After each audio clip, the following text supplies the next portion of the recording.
Ladies and gentlemen, boys and girls, it's your boy, the Wrestling Classic. I am here at the Vancouver Convention Center with none other than the Bollywood Boyz, Gurv and Harv Sihra. How are you guys doing today? Buddy, what is it? 5 years in the making? Come on, bro. Finally got this done.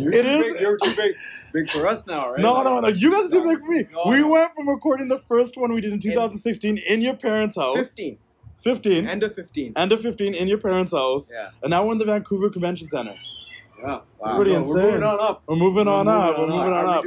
Are we doing this in English or Punjabi? English? Punjabi ka lane. No. I mean, you guys are trying to show off now. They're trying to let you guys know they are bilingual. We got a Punjabi movie deal. That's what's going on. Let's talk about what's been going on with you guys, right? What has been going on with you guys? Where have you guys been going? What's coming up for you all? No, I mean, post WWE, man, we've been so blessed that, just been traveling the globe, England, Trinidad, Jamaica, and we got Australia coming up. We're journeyman wrestlers. That's what maybe we missed that part when we first got signed to WWE. We were just more local guys. Now we're getting to live that, traveling the world and being journeyman wrestlers. We love it. I feel like we're better performers now than we were in WWE, Confidence is a beautiful thing. I mean, when we're working, pretty much every weekend, and you're doing three shows a week, and you're working from DEFY, then GCW, and then you go work for another indie show, and then you go book a T show. It's just like you're constantly busy, constantly working with people that are keeping you sharp, because the game has changed so much in the last 7-8 years since we've been on the independent circuit scene. So going back on the indies, it's really kept us humble, grounded, and we're hustling, just trying to keep the dream alive.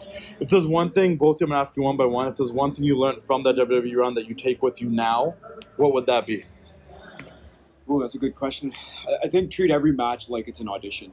Okay. Treat every match like it's your last match ever, because you never know when the journey's going to end. I know it sounds very not to sound down or cliched, but it's you never know when the journey's going to end. So treat every match like it's the most important match. And every time we go to the indie events, I always feel, and my brother always feel, we're always in shape, we're always ready, we always treat it like a main event show.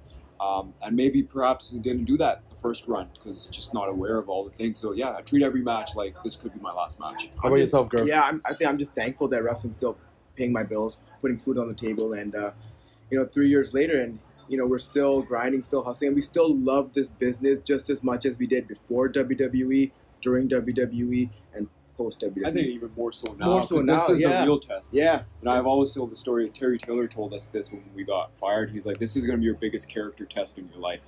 Is can you keep going post WWE? Because most people, you fall off, and if you don't get signed, you kind of get lazy or this. And I mean, it's easy to love this when you have a guaranteed paycheck coming in every week, but when you got to make your own schedule, we don't have an agent or anything, right? This is just me and him just booking our own stuff. So, man, just love it more than ever, and just love the hustle, love the grind. And funny, we were talking to somebody else earlier. I think in the last 3 years we've learned we just can't quit. Yeah, that's it. I just can't. We don't know how to quit. And I feel like I kind of relate to that because every time I think about doing something outside of this wrestling stuff, I'm always like, well, what else am I going to do that I'm actually going to enjoy? Right. Or actually be driven or ambitious to do? We love what we do. I'm like, there is other things, but I'm still in the back of my head going to be like, what if? Like, what if I did keep going? What happens? You never know. You never know. I think that's a really good point that you guys did bring up, though, because there's something you guys both did really well, is you guys did keep yourself in shape, and you guys kept, there was no sort of situation where it felt like you guys, we're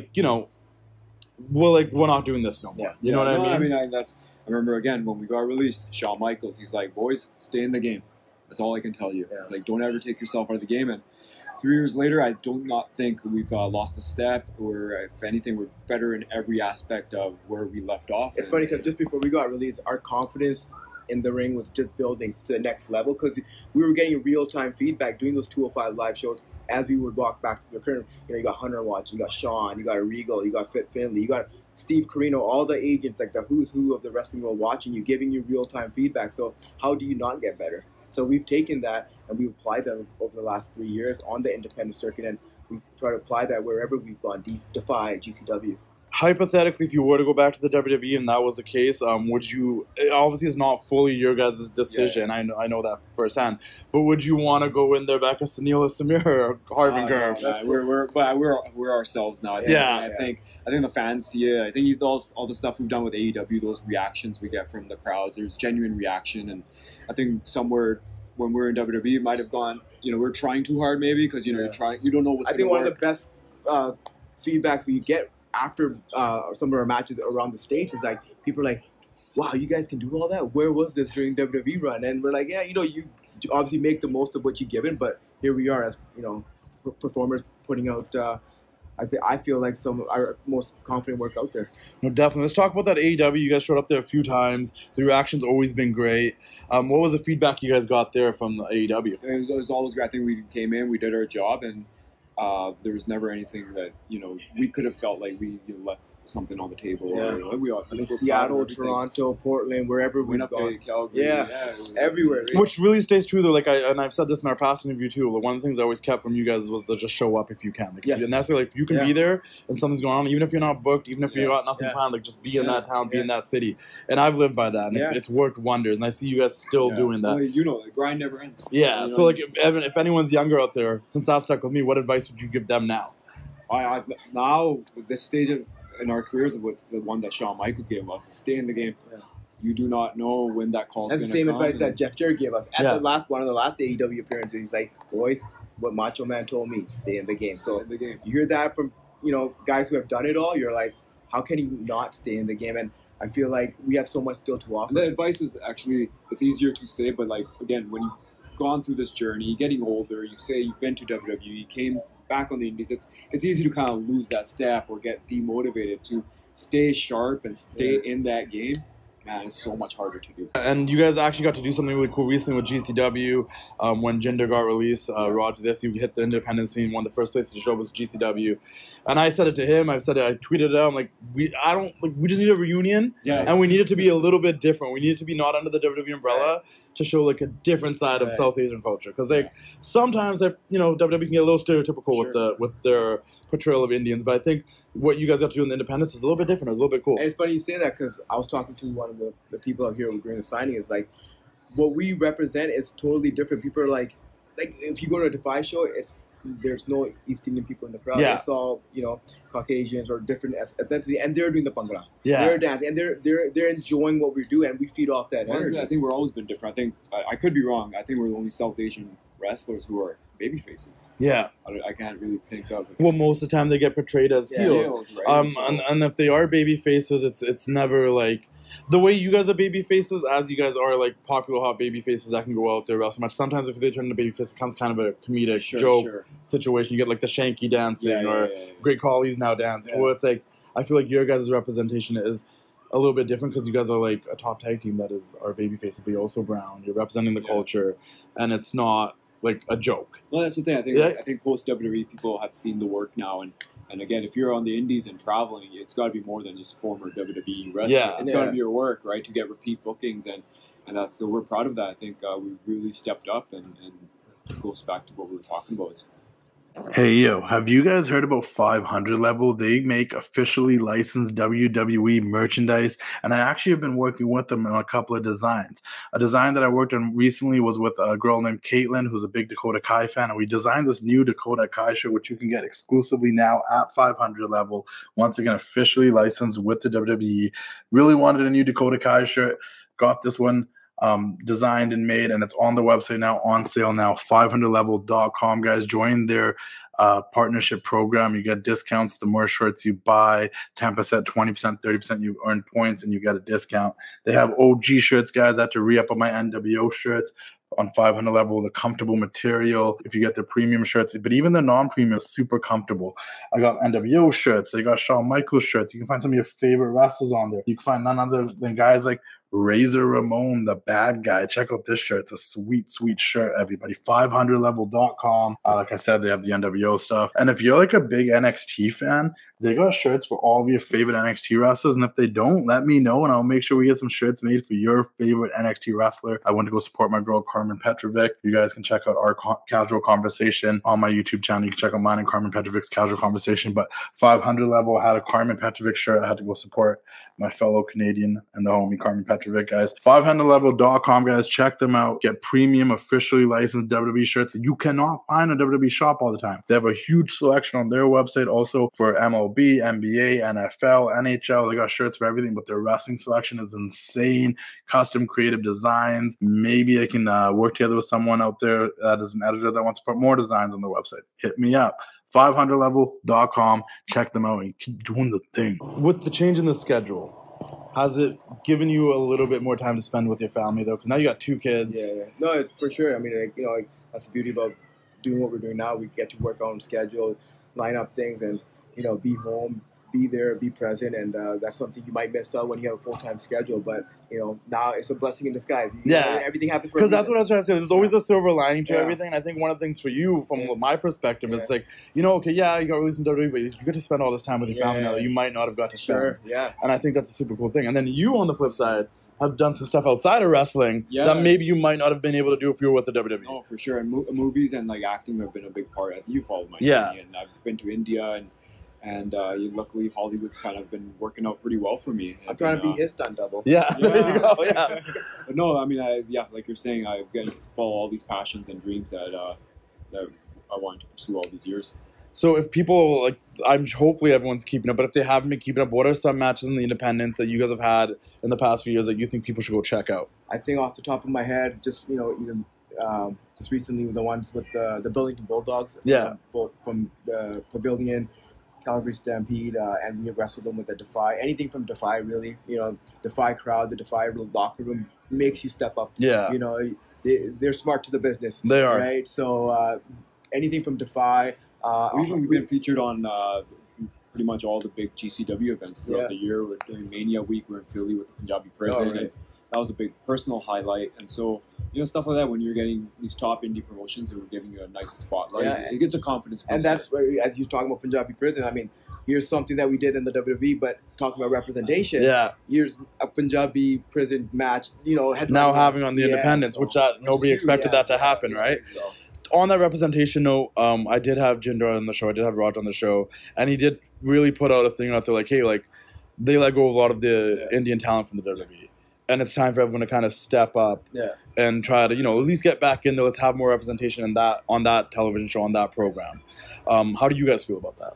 Representation is so important, whether it's WWE or the NHL, or it's you look at, kids who want to get inspired and they want to look up to somebody that, I can do this too. That's so important. We were talking about the Canucks Diwali night. Yeah. And how successful that is for the Vancouver Canucks, because you look at the crowd and you look at and not only the Canucks now, but a lot of NHL teams are doing it, right? Diwali night. Yeah. So think about that. And not only that, but ever since our run with Jinder, it's such a, and when you're in the thick of things, you're not really thinking about it, but post run with Jinder, I mean, kids from India still message us to this day. That's insane. We're trying to break into the business. Hey, Baji, how can we get into the WWE? How can we get there where you guys were? Because I got goosebumps talking about it, because it's real. Because they see us, they saw the 3 of us on television. They're like, wow, they're giving us hope. So how can we get there? So then you realize how important representation is when you come from a different culture or background. Because you were you need that. Yeah, you need that. Growing up, we didn't have much. No, and I realized that too earlier this year. I've told the story a couple times. Where I was like, people would come up to me and they'd say that oh, it's really cool to see a brown boy doing what you're doing and yada yada yada. And I kind of would just fly over my head. But I did the media at the Rumble this year, and I was the only Indian in the room. Yeah. I was like, oh, okay, I get it now. It's huge. I get it now. When we were there, I think they had over 10 people signed at that time, whether it was NXT or main roster. But, it is what it is. And that's why we're out there still trying to represent our people, represent our culture. I mean, I just had a conversation today with those 2 guys from New Zealand, and they still had that ticket signed from an ASW show they came to when you guys on that you autographed. Yeah, the very first show after movie, and they were watching us from Rinka, in Pune, which is crazy. They're from Delhi. It's crazy. So it's amazing how much wrestling touches people's lives, not just in North America, but outside of North America. And you got a population of 1.3 billion people, or 4, whatever it is at this point. But they want to get into and do what you're doing, and they're looking at you as an example. No, it's really incredible. Ladies and gentlemen, boys and girls, it's your boy, the Wrestling Classic here, guys. I want to let you guys know that there's a limited edition Wrestling Classic tee. I'm wearing it right now, but I got to show you the back because it's in collaboration with none other than HQ Clothing, guys. It says Conquered in the back because that's what we do out here, conquering it every day, guys. Wear this shirt, remember to conquer it. Do the thing, keep doing the thing. HQ Clothing, Headquarters Clothing, guys. Limited edition Wrestling Classic shirts. There's only like 70 left. There's only 100 printed. Make sure you get them before they're gone. I truly, truly, truly appreciate your support. Conquer it. Get it now. Put the link in the description below. Last but not least, a little fun. Uh-oh. What's on your playlist right now? What are you listening to right now? Anyone you want to give a shout out to? Who you jamming to? Buddy, I'm stuck in the 90s. It's Tupac for me. All day, every day. I'm just stuck in the 90s. Top 5 Tupac songs on the spot. Staring at the world through my rear view. So Many Tears. Troublesome. Lord Knows. And Hail Mary. I think there's a couple in there that aren't as popular as some of them, so that's cool. That shows you're a true Tupac fan. How about you? I'm stuck on Govinda. Akhiyon se goli mare, kisi disco mein jaye. Bum bum bum Bombay. Hey, you were Amitabh Bachchan. I know. I mean, like the Govinda dance music. No. It's great. It's great. What about you, Justin? Yeah, I listen. Shania Twain. Everything. I listen to everything from classical rock to Bollywood music to Punjabi to Tupac. Yeah. It's tough though, man. If I was to give you top 5 Tupac songs, I think I'd be like, Until the End of Time. Yeah. Hit 'Em Up just because it gets me so rowdy. It just gets me riled. I'm like not even a rowdy kid anymore, and it still gets me rowdy. And look, and speaking of representation, look at music. Yeah. Punjabi music is crossing over. Look at Diljit Dosanjh. Yeah. Unbelievable. Huge, insane. Stadium sold out around the world. Yeah, because before sold it'd out only really be like Bollywood stars that would be selling us. I remember when they came out, Temptations 2004, and they're lip singing. It was a great concert and it was packed, but it's like now it's like no, like you have Diljit selling out stadiums. Our people are doing a wonderful job around the world in every aspect of life. Oh, it's insane.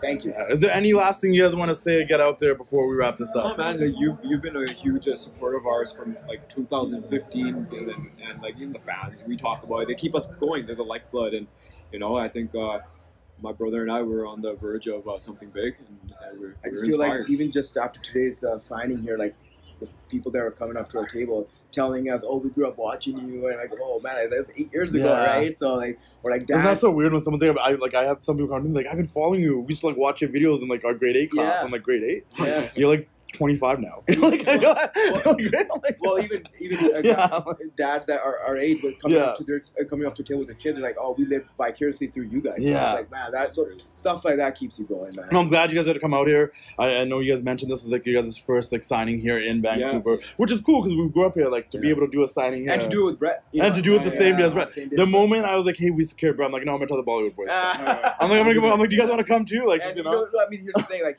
we started this business training with the Hart family in Calgary, and like all these years later, like being able to share the spotlight in any shape or form with Bret is a humble thing for us. That's awesome. Yeah, no, and he was great. Like he was. It's been a fun time. He still has a lineup out there. Like it's not ending. It's been like an hour and a half. That's why you're interviewing us now. I was supposed to interview you guys first, but then Bret needed to arrive from the airport, and that somehow fell on me, which I'm not complaining about. It was a fun, enjoyable ride, hearing stories about Jim Neidhart and him in Vancouver partying and whatnot. But and you see out there, a lot of them people are South Asian. Yeah, they are. It's amazing. And a couple of them actually came up to me and was like, "Oh, like I told Bret like how I met him when he came to India." Yeah, dude. And Bret got emotional about it, and I'm like. He really does like his Indian fans. So, when we used to go to India in the 90s, sorry to keep this going, but when we used to go to India in the 90s, like you couldn't walk anywhere without seeing Bret merchandise. Yeah. And it's the same thing to this day. So. That's insane. He knows how big of a star he is in India and Germany, etc. Yeah. Well, I mean, just because I keep smelling it. Is the butter chicken pizza the pizza to go? Or? It's not butter chicken what's the pizza? What's your go-to pizza? Oh, butter chicken pizza for me. I like this. Like adrak. Adrak and tanya. You need that. Punjabi style. When I call, I go like Punjabi style. Yeah. It's funny when you go somewhere else, like if you guys travel on, you're in the States or something, and you find the one Indian restaurant or the one Indian pizza place. And you call him, but like I go by Justin. I'm like, "Oh yeah, Justin." I was like, but like Adek Tanya, like, "Oh, you speak Punjabi out of nowhere?" Like a shock, right? Like, yo, I didn't know. I'm like, I make it like Indian spicy, like the proper kind of spicy. You can't eat pizza without it. Yeah. Punjabi style pizza. You guys gotta try it if you've never tried it. That's the. And trust me, you have one in your area somewhere. Yeah, that's the tagline for this video. Punjabi style pizza. Thank you so much. I appreciate you guys doing this. It was a pleasure. We'll do another one sometime soon. Guys, keep doing the thing and make sure you guys subscribe to the YouTube. Check out the Bollywood Boyz, Harv and Gurv Sihra. They'll be on your screen soon, I bet. 100%. I know it. Check them out. Keep doing the thing. It's time to say goodnight. We sincerely appreciate your patronage and hope we've succeeded in bringing you an enjoyable evening of entertainment. Please drive home carefully and come back again soon. Good night.